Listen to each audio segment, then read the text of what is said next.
So many questions on ACCA eligibility. Hopefully guys, in this video we'll cover all your doubts, and as platinum partners of ACCA we have dealt with all kinds of students, not just from India but from across the world with respect to registering you guys for ACCA. So feel free to reach out to us for any kind of help you all need, and if this is the first time you're visiting the channel, then please do subscribe. If you've been visiting us, then thank you so much for your support. Please do leave a like and comment so others like you can find us.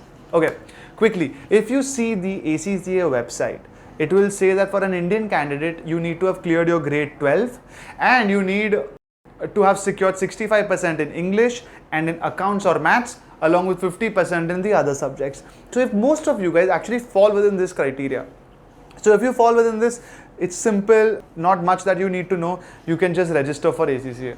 However, let's say you've not secured these marks, or you're in grade 11 or yet pursuing grade 12, or you're not from the commerce field, you're from science or from arts, and you still want to pursue ACCA, then for you guys, it's a simple rule. There is another route called FIA, Foundation in Accountancy. We made a detailed video on this as well, and if you like, all you need to know is you just need to have a valid ID and an identification proof that you are who you are, and that's it. ACCA doesn't require anything more, and you can start ACCA from zero in spite of not having the additional criteria.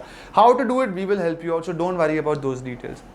Lastly guys, if you have certain other qualifications, maybe you've completed your graduation, maybe you've completed your chartered accountancy, then also you directly get to start ACCA, that also with a few exemptions. Once again, we made detailed videos on exemptions, so you can have a look at that, but these are the three ways: your normal ACCA route, which is what's on the website, the FIA route, which is the foundation and accountancy route for all those who don't fulfill the first criteria, and for those who have exemptions. These are the three routes of eligibility for ACCA.